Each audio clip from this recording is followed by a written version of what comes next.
we have to start with like who Brian Eno is, because No, you need to start with the numbers, John. Yeah, we need to start them every week. I feel like this is becoming a running joke. So yes, Matt, we need to start with the numbers before I get into this. It's going to take real quick. Number 43 in the 1970s on Best Ever Albums. Number 6 in 1975. Number 169 overall. And it did make Rolling Stone's Top 500 list. It comes in at number 338 in Rolling Stone. Gotcha. So and this is one of those times where like I'm in 1975 where everything else is kind of like 2 years back. And this is the time where you really notice that, because like music is in a different spot here than it is even 2 years earlier or 3 years earlier, like the Neil Young album, which I won't steal stuff from. But we need to talk a little bit about like who Brian Eno is, because we're gonna do this album, and then I believe we do Warm Jets, Cool to Warm Jets, unless it's on Rolling Stone. Yeah, okay. Cold Listen Hot Take, yep, on that one. And then we're going to be doing Brian Eno by proxy, both in terms of stuff he actually produced and stuff that he highly influenced in production for like the next 30 years. So like to get an idea of who he is going to be important, because there are some people that feel he's had as much influence the 30 years after he was there as even the Beatles did, and people like that, because of the sound and what he was doing in music. So here's a little bit about Eno. He's English. He was born in 1948. Another thing too is he's both a musician, a composer, a producer, but he also has a whole nother life as someone who designs computer programs, is a visual artist. He has a whole thing with light, like the concept of light and utilizing light to do stuff. He picked up video editing toward the end of the late 70s and became involved in that. I mean, there are a few more interesting people in terms of music, and he still is creating all the time. And to this day, he just did an album with his brother last year, and it's amazing how contemporary the stuff. He's one of those guys that never exists in the past, right? He will be, and he's not a young man now, but he will continue to be interested in like exactly what he's doing right now and where music's going. And I think that's why he was such a great soulmate for David Bowie, right? Who had a little bit of those same tendencies. So what happened was Eno enrolls at the Ipswich School of Art. So he's another one of these guys, like many people of the era, right, who goes to like a performing arts or a creative arts school, right? We find that a lot of performers, including Bowie himself, right, end up in these English performing arts schools or boys' schools, proper schools, and stuff like that. There, Eno runs into a teacher by the name of Tom Phillips, who becomes his lifelong friend and basically tells him, you have a heck of a lot of musical ability and we need to kind of hone in on this. They did all kinds of interesting stuff. They'd strip pianos and they'd strike them with tennis balls to see what it sounds like and experiment with different stuff.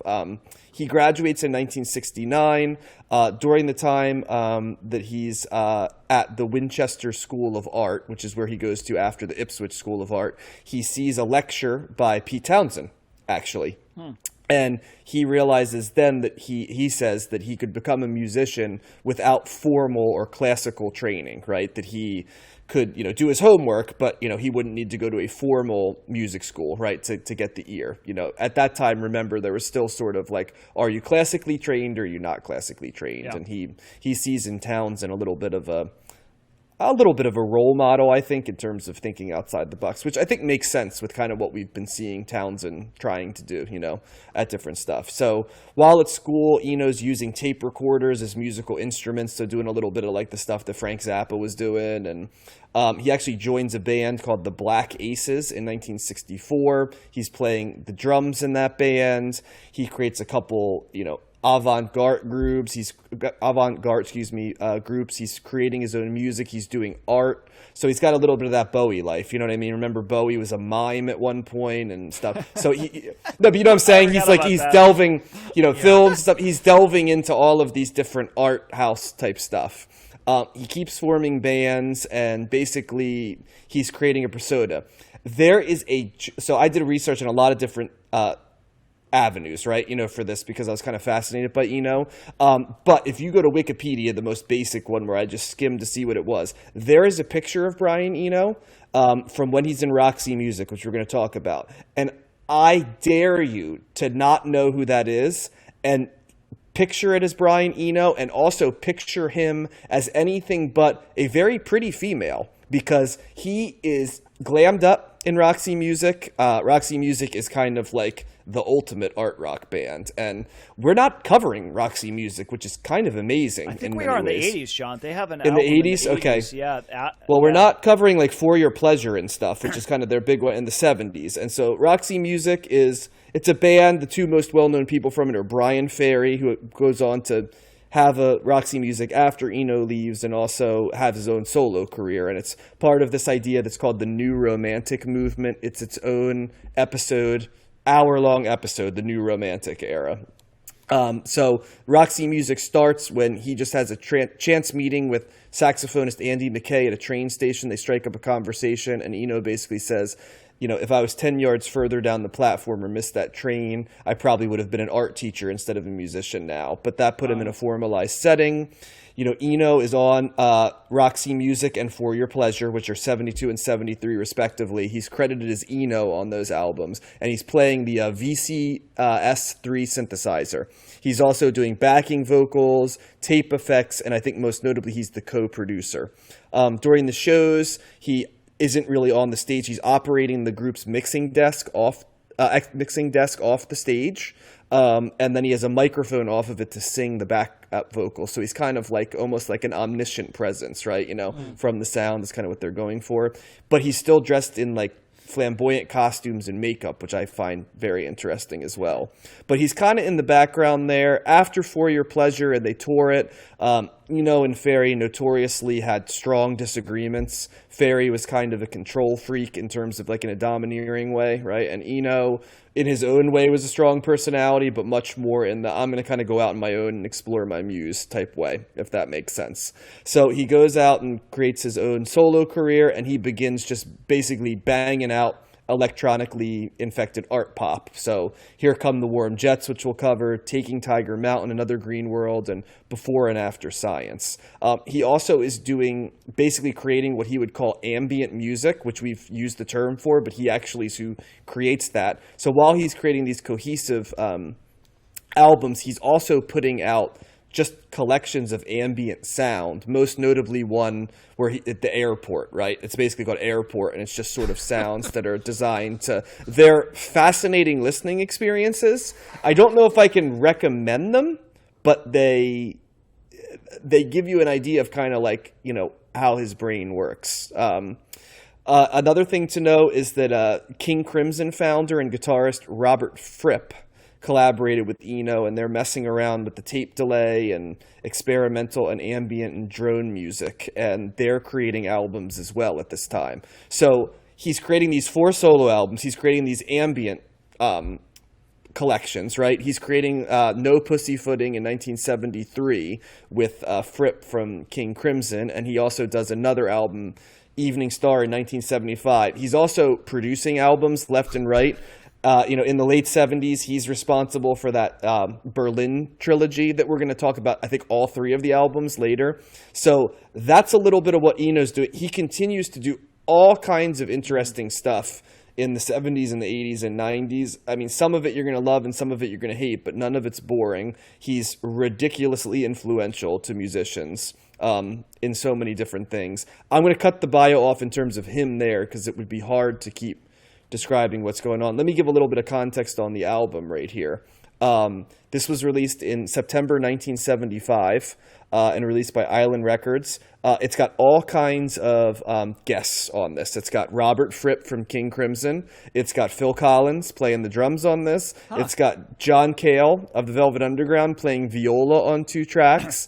It's got Percy Jones on the fretless bass, and it's got Rod Melvin on piano. So a lot of people we've talked about before are just in and around the ether of this album.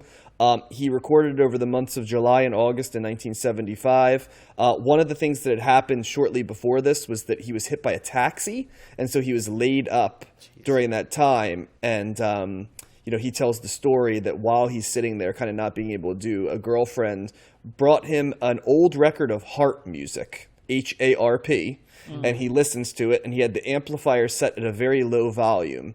one channel of the stereo wasn't working, and he was not able to change it, right, like he normally would. And so he listened to this, and what he heard, he felt was a new way of hearing music, an ambient way of hearing music, and a theme for him, the color of the light, right? The light is a big deal for him, and the sound of the rain. And so the sound of the rain, the feeling of the color of the light and how that is sound, and sort of that off-kilter sound was what he considered to be sort of the core of ambient music. So that's kind of where that becomes. Eno is playing a lot of different instruments on this. Most everything you hear, he plays bits and pieces of, but then there's things he plays on some songs, and then he guests out the people that I said before to other parts of it. The most fascinating thing on this album, by far, though, and the thing that put me into like the ultimate like rabbit hole, is Brian Eno and a friend of his had a concept called as oblique strategies. It's a set of instructional cards that he had that he utilized when he was creatively stuck. So basically what happens in 1970, a guy by the name of Peter Schmidt creates this idea called the thoughts behind the thoughts. And it's 55 sentences, letterpressed, that just were sort of suggestions to you. Eno becomes a part of this as well, and they call this new collection that's handwritten on bamboo cards oblique strategies. And so during this album, for I think it's 4 days, Eno's kind of stuck. And he busts out the oblique strategy cards, which, by the way, he will bust these cards out for many of the best albums in the 70s, 80s, and 90s and 00s that he produces when people get stuck. So there's all kinds of people being done in this. In one of these sad things, it used to be that very few people knew what the oblique strategies cards were, right? Like he would gift them to people, and they would be limited edition, mysterious 300 things. And then, of course, like 12 years ago, now everybody can access them on Amazon, and it's like, it's just so sad. You know what I mean? Like, it's one of those things that it just must have been so cool to get the only people getting it were either people he knew and loved, or like people that he thought were creatively able to handle it. And now we could go on and do oblique strategies, which I don't feel we shouldn't be able to do oblique strat. We need to be a better level of creative mind, so yeah. What's an example of one, do you know? Oh gosh, I looked at some of it's stuff along the lines of like, instead of going left, go right, stuff like that. Or think of your favorite song and do it. Stuff. These aren't exactly things, but it's kind of like things like that. You know what I mean? And so they had different examples of what they were, and it's just sort of like creative speak that I can definitely see. It's you can buy some on eBay for $130. Yeah, so now everybody can buy them, right? And they're commoditized, which really made me sad actually, because I'm like, this would have been so cool, and now it's like fucking Amazon, it's another thing that's there. But most notably, oblique strategies is referenced by REM in What's the Frequency, Kenneth? Where there's a part, and actually you probably know it without even knowing it. It's the part in the song where it sounds like Michael Stipe is just saying sort of like nonsense words. It's like the whole song. Well, yes, but a particularly one where the words get really quick. That's where he's mentioning oblique strategies. Yeah. So anyway, so oblique strategies. If you want to go down a rabbit hole, my gosh, like you can see where it was utilized. The history of it. It's its own sort of like mythology on it. So let's stop there, because I could keep going on and on, because Eno's a fascinating person. I'll be very, very interested to hear what you guys think of this album, because it is very different than anything that we've listened to throughout, but especially in the 70s. Matt, it's your turn to start. Thoughts? Yeah, I didn't know any Brian Eno stuff. I knew of him. I think I actually first heard of him through your buddy Jeff, superfan Jeff John, who he loves Brian Eno. I was like, Jeff, who's your favorite band of all time? And he said Roxy Music, and I was like, who the hell is that? So then so we started talking to me about it, and I was like, okay. And then I've heard Brian Eno's name pop up. I think MGMT had a song called Brian Eno like several years ago. He does always seem to be on the periphery of everything. And so I was kind of like that. So, but I never listened to any of his music. So I like this a whole lot. This was a very interesting record. And we just did an episode on Lou Reed, and I christened him the godfather of indie rock. Yeah. I mean, I still stand by that, but this is like, this is an album that in 1975, this is stuff that I was listening to in like 2008, stuff. Even today, there's bands that are doing stuff like this. I was hearing all kinds of stuff in here. I was just like, I hear parts of Moby and the Beta Band and Nine Inch Nails and Death Cab for Cutie and Sigur Rós and Bon Iver and Radiohead and the Kaiser Chiefs and Beach House and Real Estate, like just a bunch of bands I started rattling off. And those are all like relatively, they're not newer bands, but they are within the last, 10, 15 years, Right. Would it help to know a couple of the famous albums that he did? Because the Berlin Tragedies there, he did the Joshua Tree was him. Wow. The first couple Talking Heads albums were Brian Eno produced albums, which makes sense when you look at it. Remember Viva La Vida by Coldplay? Coldplay, yeah. That's Brian Eno. Yep. Achtung Baby by U2 was Coldplay. By U2, was Brian Eno, So, there's more, but just to give you an idea of where he's popping up, it's in those places. So if that helps. And so this was just a very easy listen. It's not, I don't want to be too effusive. It's not amazing. It's not like, oh my God, this is one of my favorite records. I really liked it. I like ambient music. This is a very chill album. I love the way it opens. That Sky Saw might be the most interesting because it's got that weird little edgy kind of effect. I don't know what he's using there, but you'll know it as soon as you hear it. It kind of comes off right away. But there's a lot of short instrumentals here where it's just him kind of messing around. The one I liked the most was The Big Ship. That was a beautiful kind of sound that he was coming up with there. Just very chill. This is a very relaxing record. And then you get to a song like I'll Come Running, which has, there's great melodies in there. Just a very easy listen, very ahead of its time. No way this sounds like 1975. This sounds like, this is like an album from the 2000s. Easy, I think it's interesting for me to tell you on Sky Saw, since you mentioned that one, Matt, the personnel on that one is Phil Collins on drums, John Cale on the viola, Percy Jones on the fretless bass. There's an anchor bassist, there's a Rhodes piano, and Eno is playing the digital guitar, the snake guitar, and doing the vocals on that. Snake as guitar? there are vocals. The hell is that? Mm-hmm, yeah, maybe that's a snake guitar I'm hearing. So he renames instruments for what they sound like. So the snake guitar has a snake, that's what I'm saying. It's the part. On another Green World, he calls it the desert guitar. On another one, there's the assistant castaneda guitar. There's also spasmodic percussion, choppy organ. So just reading his arrangement stuff is fascinating because he rechristens instruments as different instruments based on their sound. So, got it. Sorry to interrupt, but I thought you'd find that interesting. Yeah, it sounds like a snake guitar. I'm not even going to try to get creative with that. But no, this was it's like I said, it's an easy listen. It's atmospheric. Ambient's a good way to put it as well. It definitely portends to what's coming on for electronic music later on.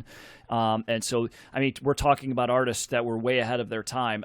This would pop up to me because I don't know when this stuff started really taking off, but not only, I know electronic music came more in the later 70s and 80s, but this isn't even like 80s sounding electronic music. I'm telling you, this is 2000s stuff that this sounds like. So this is like decades ahead of where music would go. So for that reason alone, it's a fantastic album, for that. But on top of it, it's a nice album just to kind of put on, kind of in the background, relax to. But very interesting. Would be interested to hear other records. I'm sure he's all over the place. He definitely seems like one of these guys that's just dabbles in a little bit of everything, that is a true artist. But I liked it. John, was it Zawinul? Was that named after Joe Zawinul, or is that not? I'm thinking because that name reminded me of the Miles Davis. I think it's like a guitarist or something that was on Bitches Brew, and I don't know. I'm just looking at that now. Zawinul. Did not come across that. I could imagine it possibly could be. That's Joe very specific. Joe Zawinul for Miles Davis is spelled differently, so maybe it's different. Okay. But I thought of that, so I didn't know if there was any connection there, but probably not. But anyway, thumbs up from me. I can't say it's one of. It's a top favorite of the decade, probably not, but definitely a surprise. Glad I was exposed to it, and I get why people love him so much because this is modern all over it. So thumbs up from me. Okay, Josh? This was a very exciting discovery for me, especially after listening to it a couple times.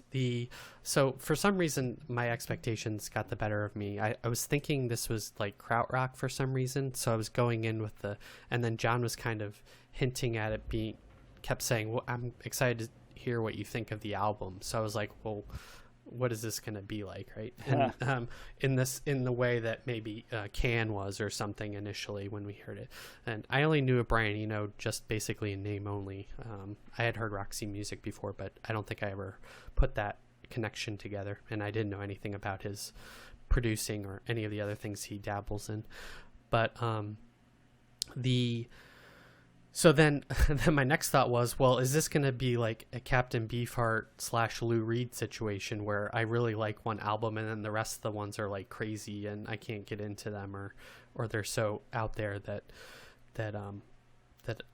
they're not accessible, and that remains to be seen. But this album is very like poppy, but also evocative, and he is really good at setting a mood on these songs. I love the synths on this. I feel like it's a relaxing album, but it's not a low energy album. There is like this, he really like toes the line or walks the line between having these really catchy songs and then having this music with no lyrics at all that is also kind of catchy, but also really puts you in a certain mindset, and not in a bad way, but it just is kind of very different than what we had heard before. I'm still kind of piecing together my thoughts on this album, because it is kind of deep and different in a way that I didn't expect, but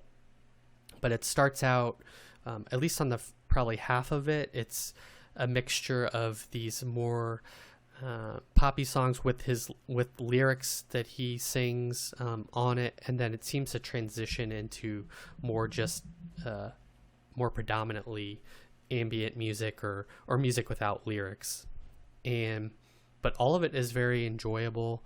Some of the kind of the feelings that I wrote down when listening to the album is there's some like ominous and darkness in Dark Trees that John picked. I get sad or feel there's a sadness to the big ship, and even in Golden Hours, which is later on the album, it's kind of got this haunting ethereal sound. So whatever he's doing with the synth and all these other instruments and his producing, it's really like striking kind of these feelings in me for whatever reason. So that's successful, because I know that describing things and feelings is not like my go-to for literally anything. So I'm very, very cerebral in that respect, and it's always words, not feelings. And so, yeah, I can totally, like Matt said, this is a very easy listen to. I wanted to go back to it. I like, my favorite song is St. Elmo's Fire. It's just kind of another perfect pop song in the way that Lou Reed did it, and even Paul McCartney to a certain extent. And you can see the DNA and what he's doing in everything down the road. Yeah, and I want to re-listen to it more, because I feel like some of the back half kind of runs together, but that's also because the songs are like 1:40 and then they go into the next song like right away. So that's no fault of him. Well, I mean, the most interesting thing is Eno always experiments with these different long form, short form, and stuff. I think most notably, the sound when you turned on Windows 95.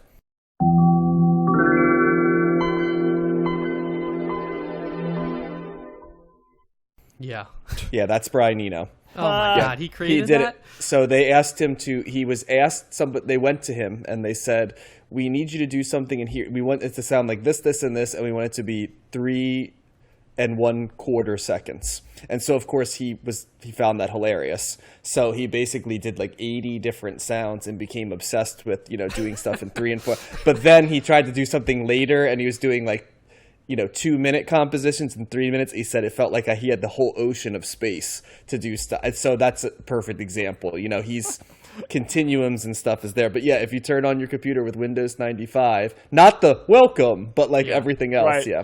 No, I just listened to it. It's on YouTube. Yeah, the Brian Eno Windows 95 startup sound. So that in that instance, he's probably the most well-known artist that we've ever talked about.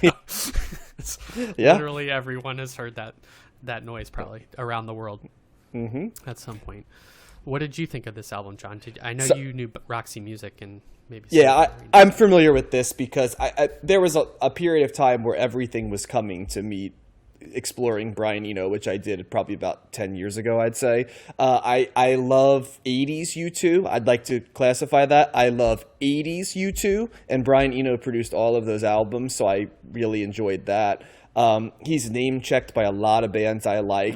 Probably my favorite Bowie albums are the ones that we're going to be doing later that always interested me the most that he was in front of. I like the Talking Heads, so like when I find that somebody's name comes up in a lot of stuff, it's instantly drags me into looking them up, right? I also, one of my father's favorite solo artists is Peter Gabriel, and Matt, that'll be close to you, but Eno is all over.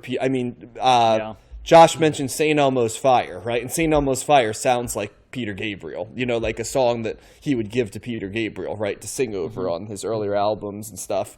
As you mentioned, one of my good friends, Jeff, is a Roxy Music, Eno, Brian Ferry, enthusiast, right? And so, I felt like to be a good friend, I had to at least know a little bit. I didn't take it all the way to krautrock. This is where I'm finally exploring that for him, but I definitely went into Eno. So I knew what I was getting into, so this was not there.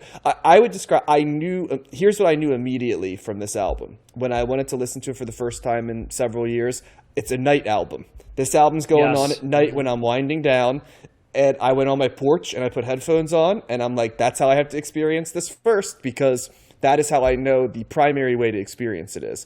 I also, in the spirit of Eno, said the second way I'm going to experience this album for listen to is going to have to be at a different time of the day, in a different way. I want to listen to it in a different, mode, so I hear it differently. So I tried to be to the sort of the ethos of Brian Eno in terms of how he likes to do stuff.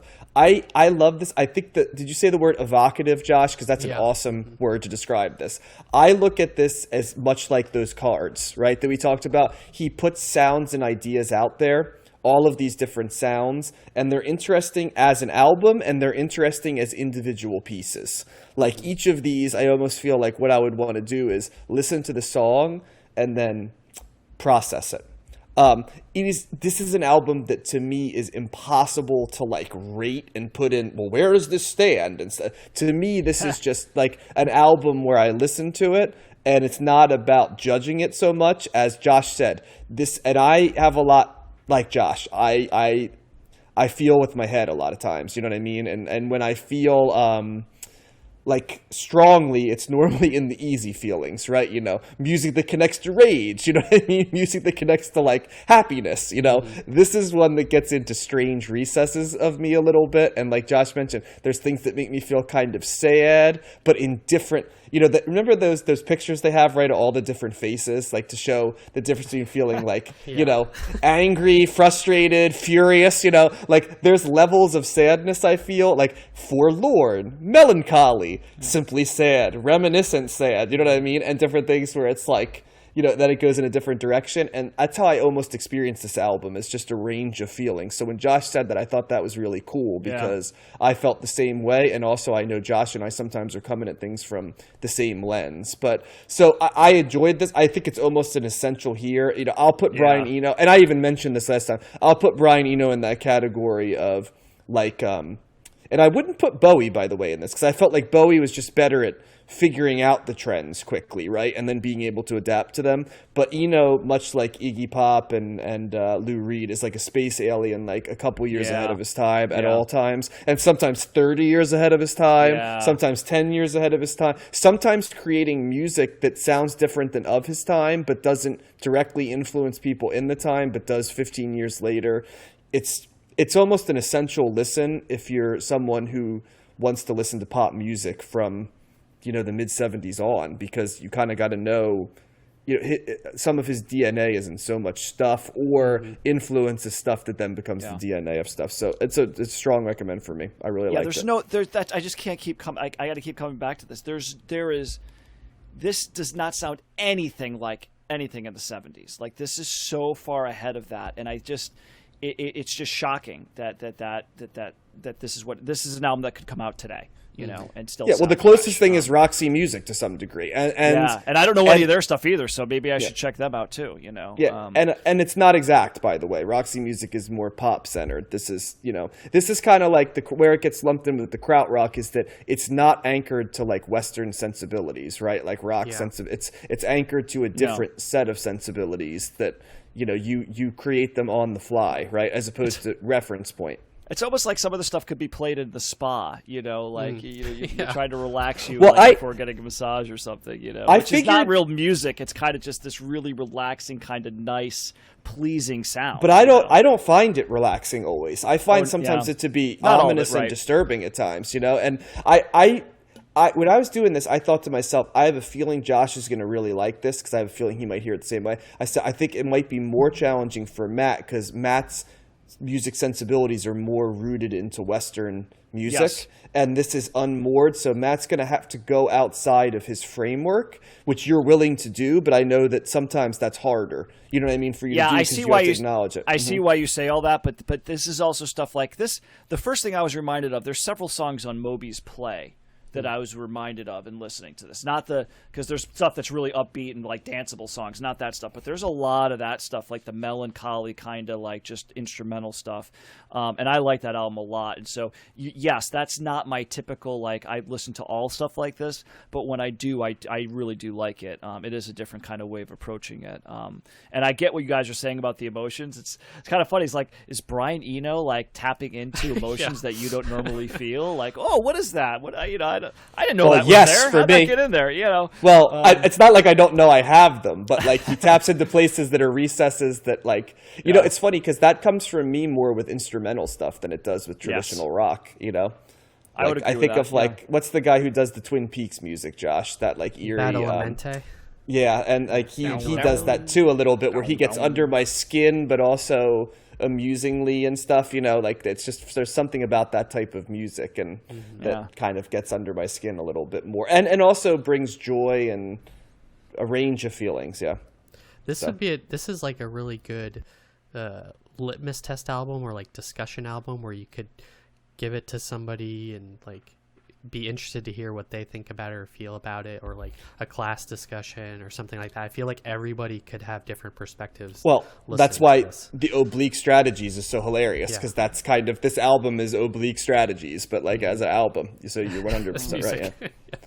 Yeah. So the Talking Heads connection too makes a lot of sense to me. I hear that. And he and David Byrne continue to work together to this day on stuff.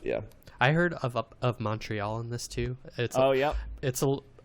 Montreal's a bit poppier, but the synth stuff kind of struck a chord. And that's the thing. It's like when I was listing off all those bands and trying to think of other bands that this sounds like, it's not like not an exact everything. Fit. Yeah. But it's like, but there's little bits and pieces. I'm like, I've heard this part is totally like a Death Cab for Cutie sound. This part's a Moby sound. This part's a, this sounds like Beach House. It's just like little things here and there that all like, that everybody took and it just expanded into this other world of musicians and artists.